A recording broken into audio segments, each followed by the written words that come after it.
So England managed to lose a game to their old rivals, Australia.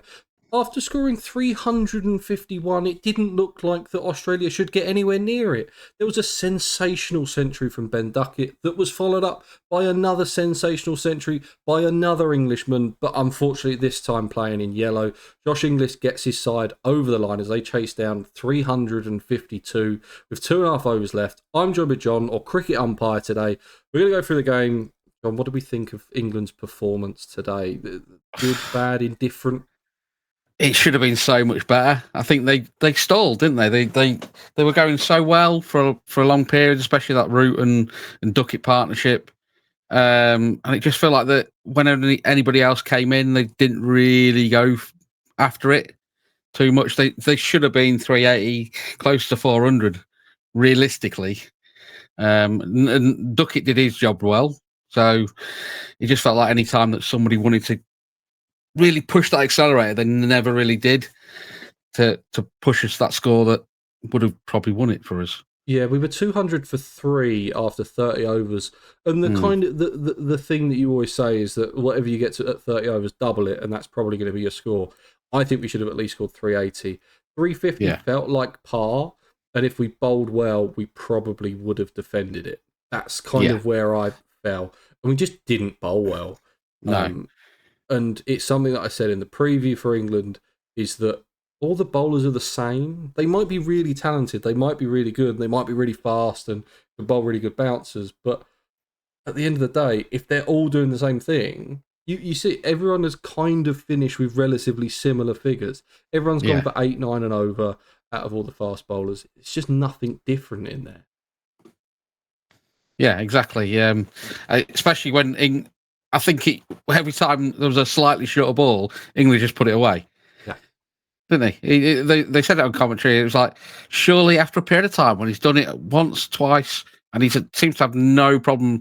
Maybe if he got older one and he skied it a little bit and he didn't quite get it, then maybe he'd go again. But it just felt like every time there was a short ball, he was like, cheers, that's 4, 6. Just smacked it all over the place. So yeah, they just didn't seem to learn from. I don't know, it wasn't an easy pitch to bowl, and I get that, but yeah, and they played Rashid well, so he's that 1 point of difference, isn't he? So, but the problem is, if you know that you're going well against the fast bowlers, all you've got to do is see Rashid off at 4 and over. Exactly, and then you can just attack paces, and it's exactly what they did. They played it perfectly.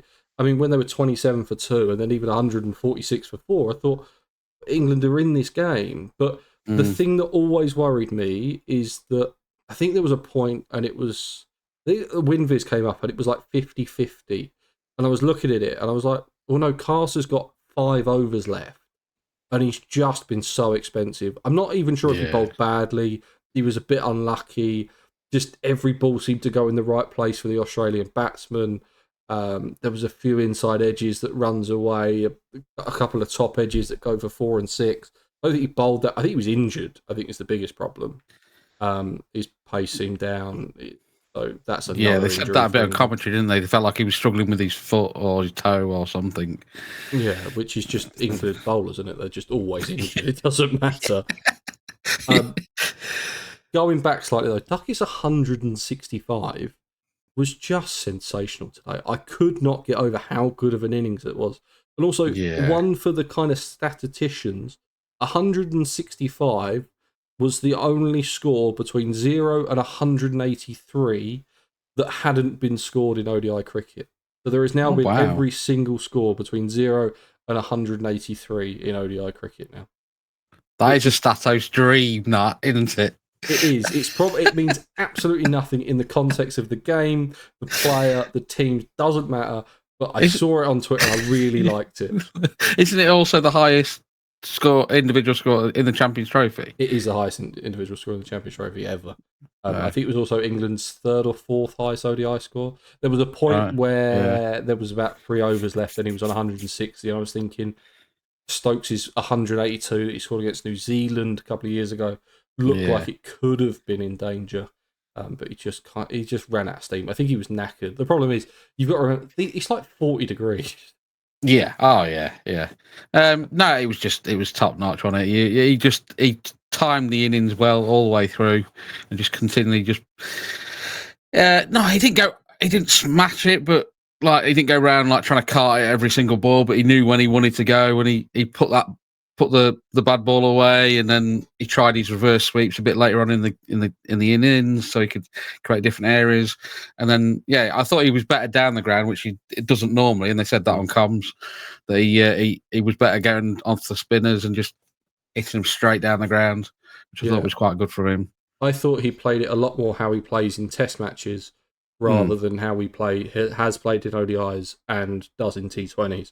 Is that he just scored a lot of ones and twos, will find the gap for the boundary in funny areas, and I just thought he batted really well. I think he's probably our best all-format player that we have at the moment. Yeah. When you think about it, I hadn't really thought about it like that, but he does well at the top of the order pretty much all the time. He's pretty consistent, isn't he? So, but it was top innings, and I think it helped when he had somebody like Root in at 4 with him. Obviously, I think if he has someone like Brook or something trying to slog everything that he could possibly get his hands on, that he might have struggled again. But just that calming voice, and they've probably batted together quite a lot now. Root and Duckett. So I thought he was really good. I thought Root was really good today. It's a shame that he couldn't push on. Still hasn't scored a century in ODI cricket since 2019. That's probably more the fact that he hasn't played a lot of ODI. I'm going to say he hasn't played that much of it, has he? So I think it's about 18 games or something in that span of time. So it's not loads. It's not great. No. I thought Australia's bowling was okay. I mean, they don't blow me away. It's not Stark, Cummins and Hazelwood, is it? No. But I did like what was his name? The one who kept changing the pace up. I've watched so much Ellis. That's it, Ellis, he was quite good. He kept changing the pace up and mixing it up, and a bit like a T20, really. But he wasn't short, and so you could hit it to the boundary so much. I saw the journalist Matt Roller tweet just before we came on here, and he said he's just a bowler that England would never pick. He's relatively short. He bowls mid-80 mile an hour, changes his pace up, isn't an attacking bowler, isn't going to take a load of wickets, but you can guarantee that he's not going to go for more than 5 and over. It's just something that England just aren't looking at the moment. No. It's something that is really valuable. He was really, really good in the Big Bash, and has been good in the games that he's played when Australia have played a slightly weakened side. In terms of the rest of the England batting, I mean, Harry Brook fails again. Butler looked okay. I kind of understood Butler's how he got out. He had to attack Maxwell. We were getting towards the end of the innings. Livingston. Who knows what Livingston does? He's more of a frontline spinner than he is a batsman now. Yeah, exactly. I thought, the rest of the batting was a bit, apart from, like I say, Root, the rest of the batting was a bit hit and miss. Butler wanted to go a bit more than he did. Sometimes it felt like he checked a few shots and just to make sure he could build into it and then go.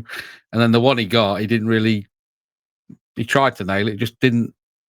And then it just picked out the field, didn't he? So yeah, and I think things like that happen. I was like, okay, you've probably got to attack Maxwell because they're trying to sneak overs in. Didn't necessarily expect Marnus to be bowling the last over of the game, so maybe you could have waited a little bit longer. But I completely understand why Butler did that. Okay, he probably could have gone a little bit earlier with 7 wickets in hand or whatever we had at the time. It's just Brook. Brook is just... He's now averaging like 36 in ODI cricket. Yeah. It's not quite his 60 that he averages in Test match cricket. It sounds okay, but there's a couple of scores in there. But apart from that, it's been relatively miserable, especially that India series. I mean, that India series was crap. Well, it wasn't great for a lot of them, was it? No.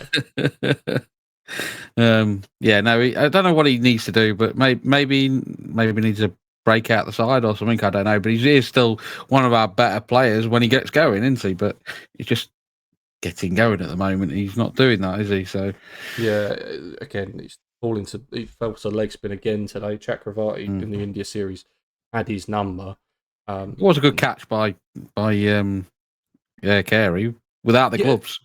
Which I didn't actually understand why he wasn't keeping today. Every single Australian that I have in my comment section says that Alex Carey is the best keeper in the world and the best gloveman in the world. And then they gave it to the English bloke. So I didn't kind of get that. But he did take off 2, especially the first catch he took was it was decent. It was very good. Absolute screamer. Yeah. Which I thought sort was slightly unlucky by 9 times out of 10. That's 4, isn't it? Yeah. Oh yeah. Yeah. Smith's one was just regulation for him, wasn't it? But Salt's was a bit more. I felt it was a little bit more unlucky. Yeah. I thought it was. I mean, I genuinely thought that England were going to win this game until that Inglis and Carey partnership. That partnership, it just seemed to suck all the joy out of my life. I know. I was sat watching it along thinking, come on, all we need is 1 wicket, get one of them out. And then Rashid goes and drags a long up, and then Archer drops it, and I thought, oh, well, that's it then. That's it. Yeah, that definitely felt like the game, especially when Archer, the next 2 balls comes into the bowl and goes for 2 boundaries back to back. Yeah. It just felt like, okay, that's game over now. And it was a dolly. I mean, for an international player, especially, it's like in and around breadbasket. Yeah, just take it.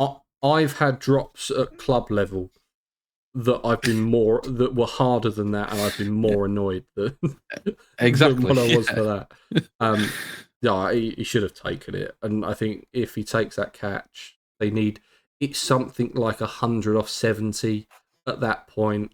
5 wickets down. That's just a different game. When we eventually get Carey, it's like 65 off 48 or something. Something like that. Yeah, it was still 7s or something, wasn't it? 7s or 8s. It's just a completely different game then. In terms of England going forward for the rest of the tournament, do you like any of their chances against any of the other teams? Because I genuinely thought this was probably our easiest game. Now I've seen Afghanistan play, I might say that Afghanistan is slightly worse than this Australia side.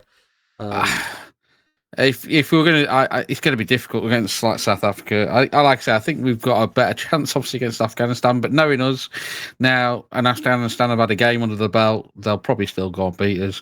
But yeah, however bad they were in that other game, but it just feels like that's an English thing to do. We'll come out of this with 3 losses. Yeah, I mean, the one thing I will say about the Afghanistan game is that it's also in Lahore, which is an absolute road, and Afghanistan's batting isn't great, and they rely heavily on spin. And then again, we're still probably going to lose to them. I don't think it matters. I think we lose to South Africa. I think our hope was to win this game, maybe try and win against Afghanistan, and then scrape through a net run rate or something. It's going to be difficult against South Africa, especially. I think they're a good side, aren't they? Yeah. I mean, they looked great. In terms of Australia, do you think that they win any more? Do you think they now get through the group? I think they probably will get through the group because they're going to have surely they've got enough against Afghanistan, especially with how they've done today.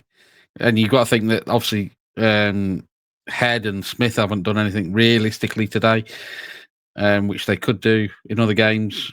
Doesn't mean that English is going to do it again, or the others, or Carey, but it feels like they've got a bit more where you didn't think at the start of the tournament, but now it showed that they've got something else in the tank that could score on the runs that win in the game. So yeah, I have to admit, when we got Smith early and we got Head early, I thought this is it. I thought we've solved it.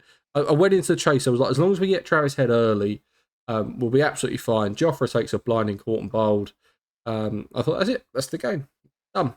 He was there. He was my only worry. He smashes 150 off 100 deliveries, and the game's done. He was. I thought the caught, but for some reason I thought he put it down. The way he reacted, I thought he just put it down. It was like, sorry, it's my year. What? He does that quite often with his caught and bowls as well. I don't know if you've seen the one that he took in the Big Bash. Yeah, it was literally one hand.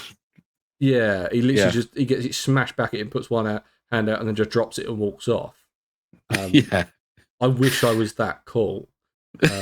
Yeah, But yeah, it did feel like he just not took it. It was like I was a little bit confused, and they've just started celebrating. I was like, oh, okay, yeah, he's got it. So Yeah, I actually thought that was one of the things that let England down today was their fielding. I thought from about the 30th over on, it just looked sloppy. It just looked tired. I don't know if it's that usually a round of golf lasts 4 hours and they've been out there for 8. I wasn't quite sure if they hadn't kind of pushed past that. Quite balanced it out, yeah. Yeah, maybe they should start playing 36 holes instead of 18, and then the cardio would be a little bit better. But no, it was a very much, by using a football cliche, it was a game of two halves today. I felt relatively confident scoring 350 and thought we probably got the bowling attack to defend that. We get a couple of early wickets and we're absolutely fine. I did not expect the bloke that we gave him when he was 13, Yorkshire under-13s player Josh English, and enemy number one who doesn't pay for his haircuts and does funny run-outs, Alex Carey, to completely ruin my Saturday night. But that's what's happened. England play Afghanistan next. Australia play South Africa next. I think that's the way it falls. I'm pretty sure that's the way it falls. I will have to double check. You're gonna say I've not fully checked myself, but fixtures. Yeah, England play Afghanistan on Wednesday. Australia play South Africa on Tuesday. Big game for Australia there. I fancy South Africa in that one. I thought South Africa have looked second or third best side in the thing of what I've watched so far. India and New Zealand are obviously up there, and who knows what's going to happen against Afghanistan. England can't play spin, so I'd expect us bowled out for 150, and then hopefully Afghanistan can't play 90-mile-an-hour bounces. Well, they'll probably just get a load of top edges and it'll go over the keeper and just get the runs that way. I genuinely think that's just the way that you play against England, is just hope for top edges. Yeah. I'd almost just have me bat out there and just try and flick them off the top. Exactly. But no, that's the only way. John, thank you very much for coming on today. Guys, please remember to like the video, follow this podcast, subscribe to the channel wherever you're watching, listening. All of John's info will be in the show notes or the description, so go and check him out on all platforms. Drop him a follow, subscribe to whatever it is, and I will see you guys tomorrow for the big one, Pakistan versus India. John, before we go, who wins Pakistan versus India? India. I'd probably agree. India in Pakistan. Oh no, sorry, it's in Dubai. Sorry. Oops. You've got a lot of people in the ICC in trouble now. But no, I'm probably going to go India as well. So I will see you tomorrow for what is probably going to be an India win.